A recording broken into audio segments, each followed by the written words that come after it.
The world is full of injustice. When the Soviet Union collapsed, the West proclaimed the victory of democracy over communism, of decency over dictatorship. Today, we live in a world that sits on its head. Western democracies conduct coups against democratically elected leaders because they want to force into power puppets who will give them favorable economic contracts. The nations that established international law are the main culprits in breaking it. Those who drew up the Genocide Convention are supporting others who commit genocide. In 1991, we were so unaware of what was to come. It was not until a year later in Rio that we learned of the damage to our climate, the ozone layer, industrialization and carbon gases. This too was wrong, because the powers that be had known for decades by then. 30 years on, and what a world we live in. So many wasted opportunities to create a world of peace, respect and cooperation. Instead, we have a world that dances to the tune of billionaires, and to hell with justice, democracy and peace. This podcast joins the millions of other voices declaring this is enough. We need to start afresh. We need to look inside ourselves and reflect. We know what is happening is not the way. We know we should stop it. We know it requires collective and peaceful action, and that is what we advocate. Azerbaijan has committed genocide against the Armenians of Artsakh, and it has done so with the support of many other nations.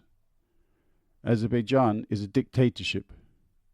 It is one of the world's worst violators of human rights.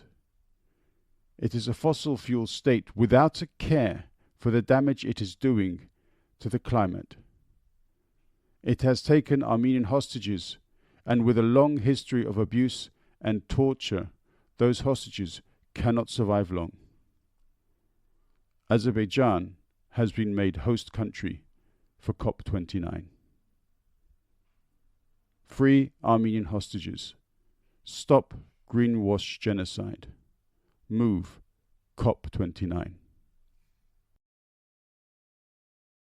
Afgana Arakastana Mekshelaran Sofi Afgananger Matsake Aran Sartsunki. Yes, Gernam Arakastana Mekshelaran Sofi Cem gernaranger matsake haran sartsungi. I'm joined by Harut from, what is it, Laguna Beach? Laguna Niguel, almost Laguna Beach. Laguna Niguel. Okay, all right, brilliant. Great to have you with me, Harut. Can you tell us a bit about yourself? Yes, my name is Harutun Kasaki, and I'm an attorney, and I'm based out of Laguna Niguel, California. I was born in Massachusetts and grew up in Glendale. Went to Humboldt State University, which is known for its environmental issues, environmental concerns, and I went to law school, University of San Diego. I've been in law practice for over 20 years, and was a deputy district attorney in Northern California, New Mexico. I was a criminal defense attorney for the public defender. Private attorney for the public defender in New Mexico for many years. And now I do a mix of criminal defense and some business law here in Southern California. But I became active with a group to help raise awareness about we don't know whether they're 30 or 100 or 300 Armenian hostages held in the Republic of Azerbaijan. Most of these, all of the hostages are of Armenian heritage, but and there's one that was born in Lebanon, but some are also citizens of the Artsakh Republic or Nagorno-Kharapagh Republic, which has ceased to exist after September 19 and 20 and 2023, the invasion of the Azerbaijani regime. And what we're trying to do is trying to get American cities to enact or vote for a resolution raising awareness about the hostages and asking that the Azerbaijani government release the hostages. Yeah, so a lot of people probably heard the word Artsakh or Nagorno-Kharapagh and Armenia and Azerbaijan and so on. And a lot of people are not perhaps aware exactly of, who these countries are and the histories of them. Can you quickly talk a little bit about Artsakh, which is the Armenian name given to the mountainous region? So Artsakh has been noted as a region with an Armenian majority since Strabo the Great in the early, really in the beginning of the first millennium, and Strabo the Great was a geographer. And it has been it's a distinct mountainous region, the area that we today call Nagorno-Kharapagh or Artsakh, and it has been it was also populated by Caucasian Albanians. Again, they adopted apostolic Armenian church religion and were eventually the two groups kind of merged into one ethnicity of Armenian identity, and they have been semi-autonomous for the last several thousand years. They were often loyal to the Shah of Iran, having paying a tax via having to give a certain number of archers or musketeers as a tax to the Shah. And later on, they changed their loyalty to the Tsar in the late mid-1700s because there was a lot of chaos of the weakening Safavid Empire, and there was definitely a movement towards having an independent Armenian entity in that place during the time of the early 1700s. And in recent history, and in Soviet times, the Soviet Union had made it into an oblast, a special territory governed by Moscow, which was nominally included within a Republic of Azerbaijan. So when Lenin established the USSR, he divided up many of the he created these republics, which are kind of like the United States has the 50 states. They had these 15 republics. Armenia was one of them.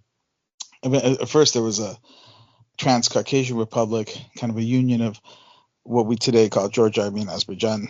And then eventually each one had their own republic, and that oblast was within Azerbaijan.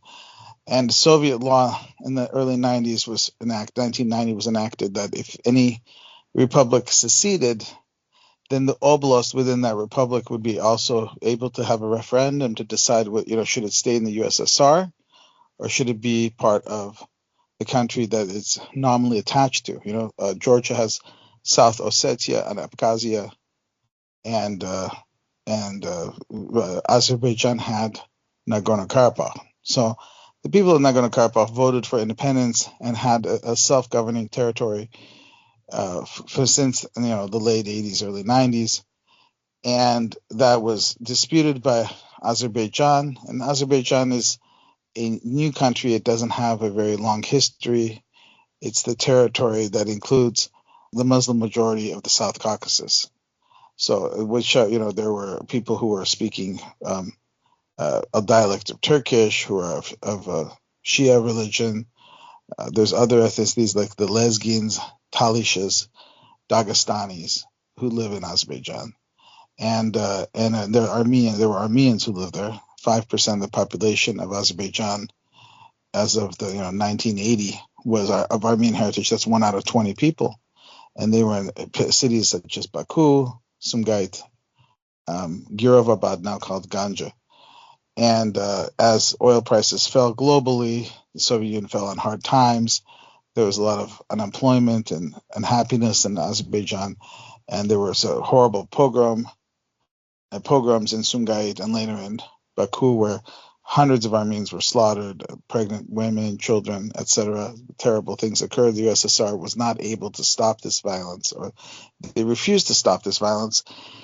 And because of this, the Armenian minority in Azerbaijan had to leave and move to either Nagorno-Karabakh, which is a 95% Armenian, I believe an 85% Armenian majority at that time, or they would move to Armenia, where there was a 90% plus majority.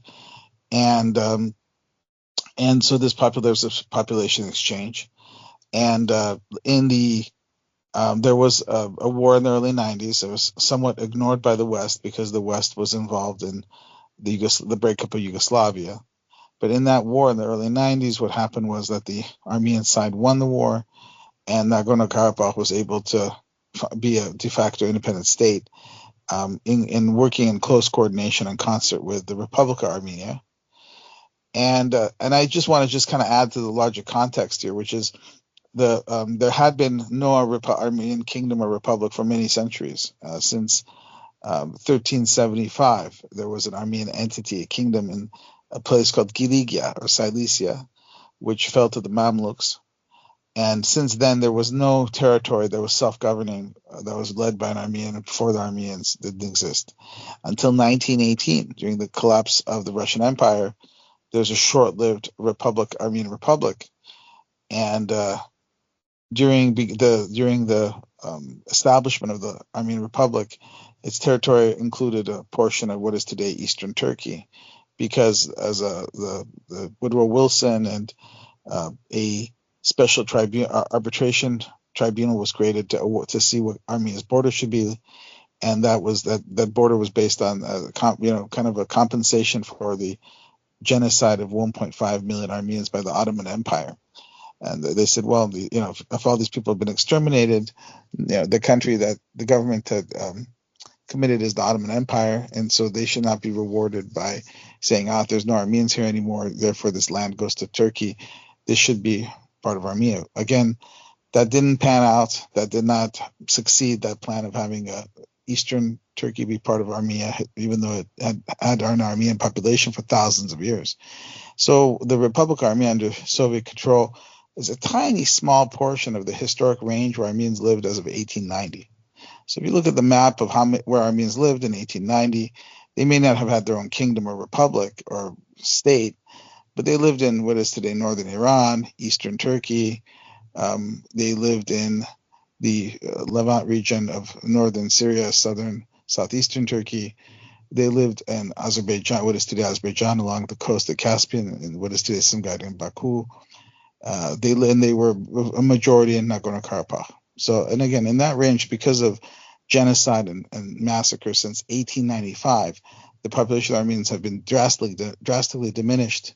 Many have had to move to the United States, Russia, today's Russian Federation, to Australia, to Uruguay, Argentina, France, Greece, and a very large amount in the Middle East and the Arabic countries of Iraq, Syria, Lebanon, Egypt, and Jerusalem. So there's giant population shifts. Millions of people had to leave these regions. So in the context of that, having a independent, recognized Nagorno-Karabakh that's a democracy would have been some sort of equity for the Armenians as a people, considering all they've experienced since 1895. Yeah, a succinct analysis there of basically the background to what we currently see. Unfortunately, as you said, in recent times, Azerbaijan has pursued an extremely aggressive policy towards the population, what was formerly the Republic of Karabakh. And the Republic is, as you say, no more. A lot of Armenians were killed, massacred. Another genocide has been perpetrated, literally, culturally, in many ways.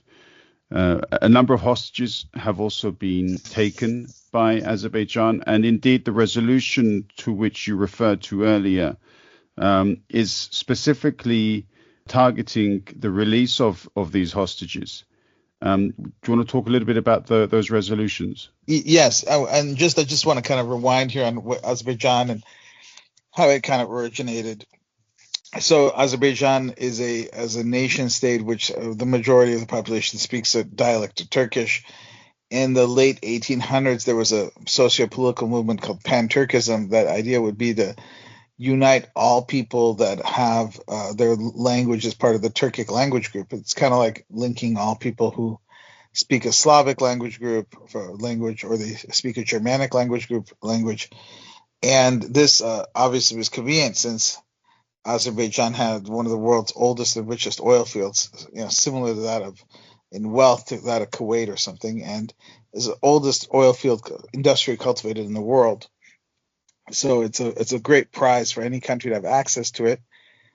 Some have argued that Hitler's sole purpose of invading the USSR was to seize the Azerbaijani oil fields and fuel his war machine. He was running out of gas. So the reason I bring this up is because presently the government of Azerbaijan is a de facto dictatorship, a monarchy where the father has ruled since the early 90s, Haydar Aliyev, and he died.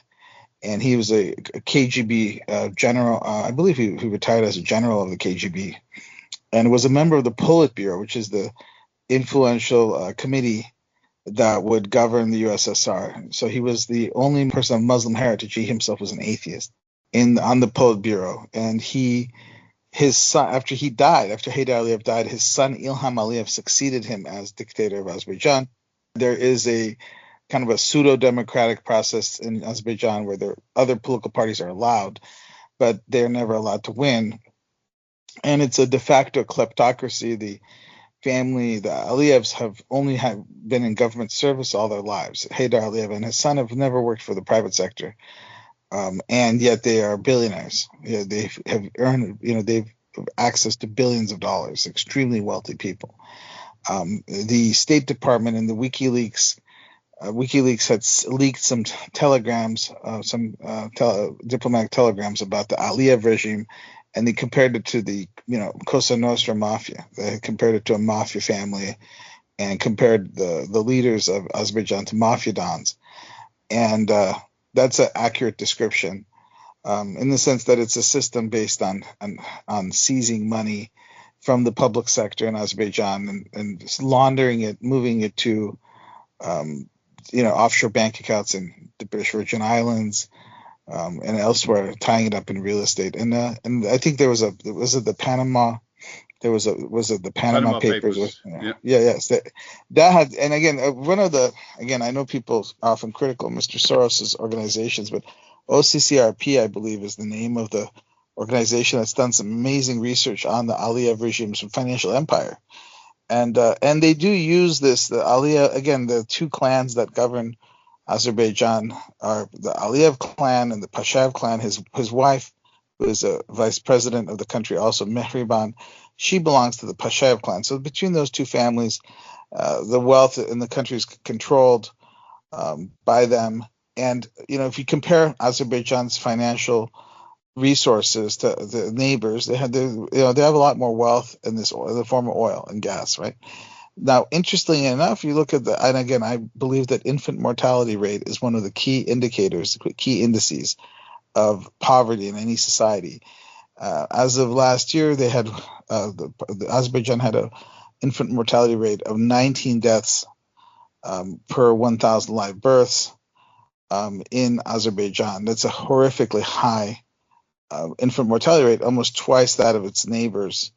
I believe in Turkey it's 9 deaths. Infant mortality rate is 9 deaths per 1,000 live births. So again, there's a dire poverty in Azerbaijan.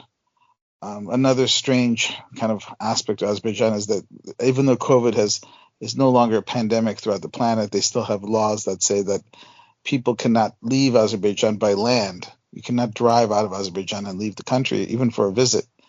The borders are closed to anyone going in or out unless they're taking cargo. And again, it's very expensive to fly to Azerbaijan. There's no real explanation of why the tickets are so expensive. But anyone who wants to visit or leave has to fly. So there's de facto closed borders also. So it is a dictatorship. It leads the world in torture.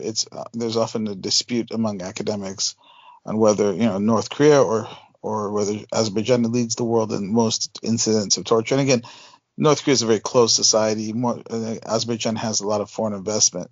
I think getting information out of Azerbaijan is much easier than North Korea. I think they're speculating when they say that North Korea is worse or is the same as Azerbaijan. I think we don't really know. We do know that Azerbaijan has the worst torture record of any country that has a lot of visitors and investors, because there's a lot more information that we can get about Azerbaijan. And so in the context of all this, we're having the COP29 conference, the conference for the nations of the world to decide how to reduce carbon dioxide emissions. I find that very interesting because the entire idea of reducing pollution requires that we have transparency, that the government and the entities, the business companies that create the pollution are honest about what they're doing, and that technology can be used that can reduce pollution, and we can then monitor whether they're reducing pollution or not and hold them accountable. So it involves the people holding both businesses accountable and the governments accountable to achieve a common goal. And again, that seems to be completely incompatible with Azerbaijan's social model, where a small family is robbing the country blind, and anyone who opposes that is tortured brutally or killed. So that's really not compatible with what COP29 is trying to do. So what I want to do, and what my friends are doing, and my colleagues, is we're drafting resolutions in cities where we think we have a chance of getting it enacted. A resolution condemning Azerbaijan holding Armenians hostage again, and again, we have to say, well, why are they holding Armenians hostage? When Nagorno-Kharapagh was conquered by Azerbaijan in September of 2023 through a brutal, very quick military attack. The Azeris seized the leaders, the democratically elected leaders of the Nagorno-Kharapagh government. They also seized, people they didn't like. And they also occasionally arrest older people claiming that they are war criminals from the 90s without any evidence. And again, they've had these sham kangaroo court trials where they don't really they're not public trials, and they claim, oh, you're in your 50s, 60s, 70s, therefore you must have been a war criminal, and then they condemn them to 25 years in prison or 20 years in prison, some excessive sentence. And they're also holding a man named Vigen Yuljengshian, who was a Lebanese citizen. He's an Armenian Catholic, and he is a descendant of Armenian genocide victims of 1915. And Vigen is a cook and a construction worker, and he has a family in Lebanon, and he's a dual Armenian citizen and Lebanese citizen. I don't know if he was ever an Artsakh citizen, but they're saying that because they're falsely accusing him of terrorism, and they've sentenced him to 20 years in prison. Again, he didn't have anything resembling a normal trial.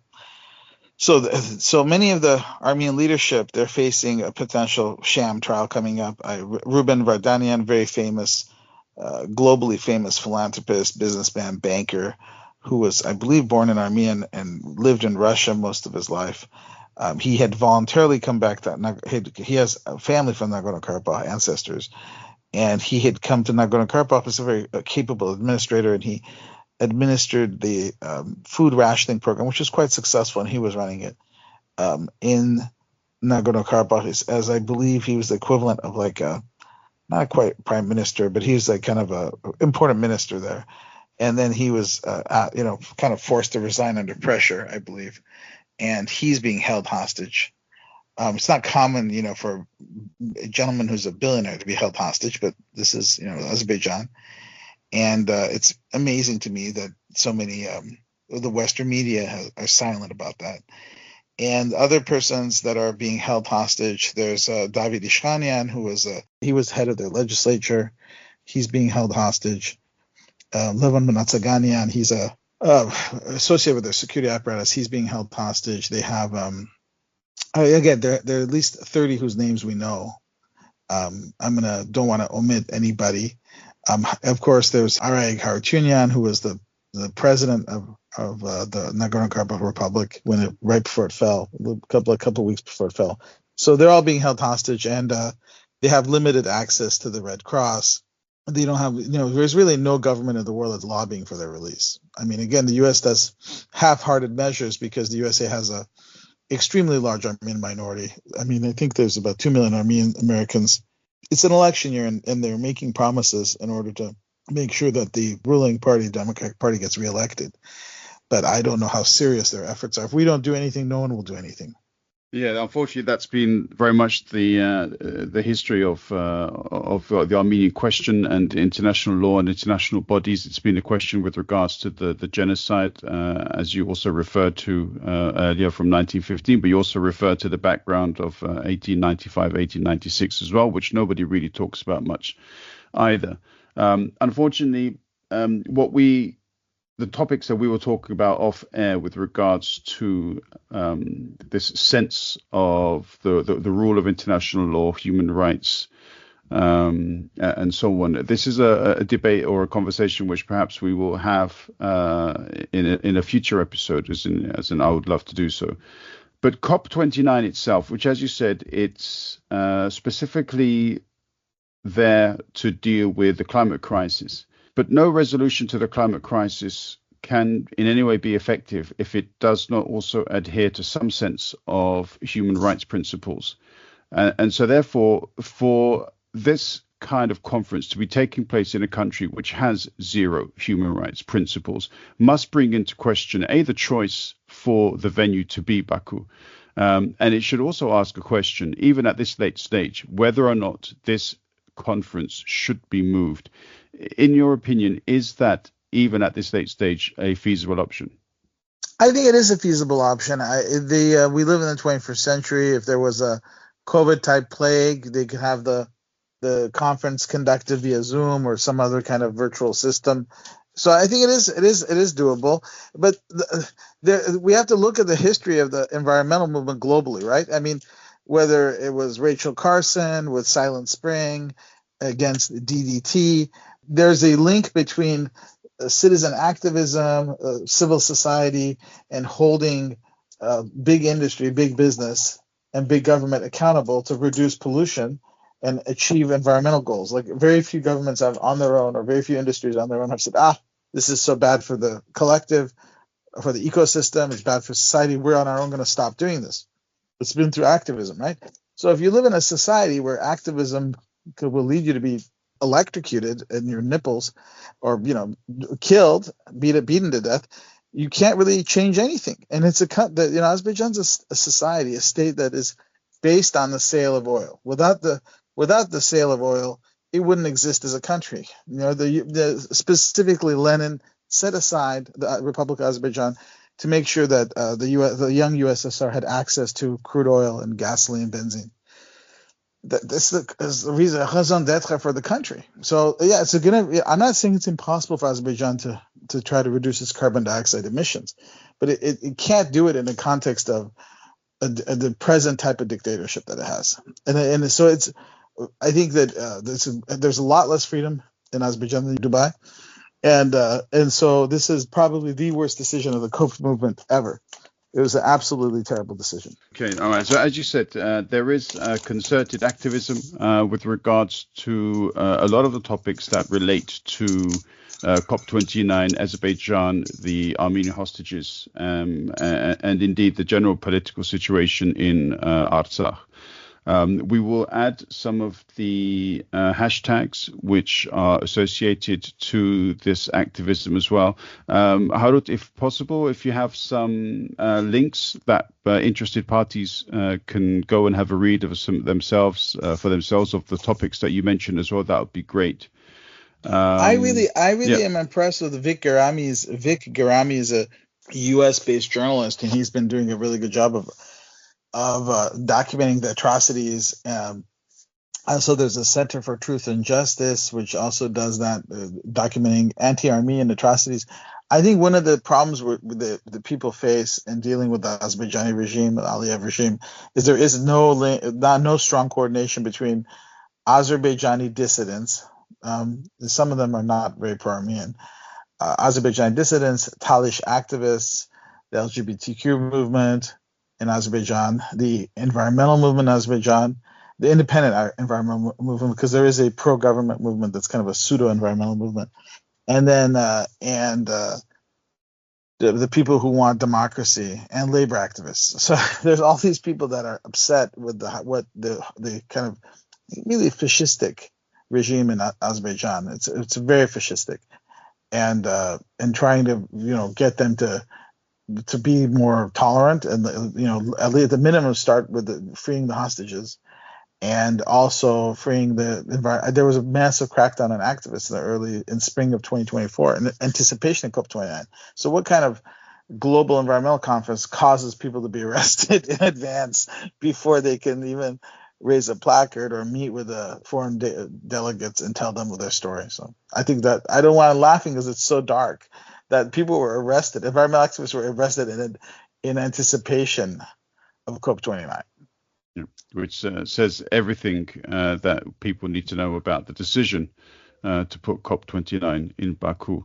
Harut, thank you very much for your input and your time. And we will, I hope, have an opportunity one last thing, to speak. Yes, please. Is that Bonn, Germany is the center of the COP movement. So Bonn, they're based out of Bonn. That's where the UN has placed them. And so they're in charge of picking the next site, whether it's Baku or some other city, then COP29 and then COP30.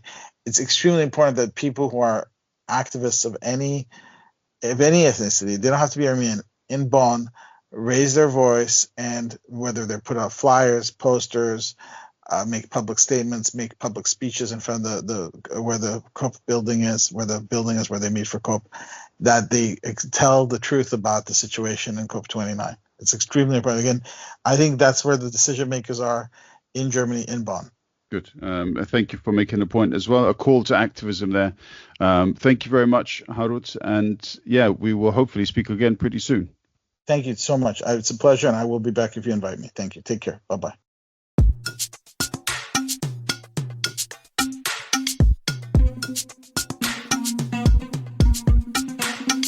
Don't wait your peck, good willow, my biro, to under mic.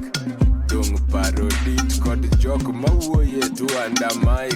Say jetin, suit buta, wawinji, to under mic. All our joke, wabed pay, biwa winji, Erochako, the moment day, and a podcast, Makende.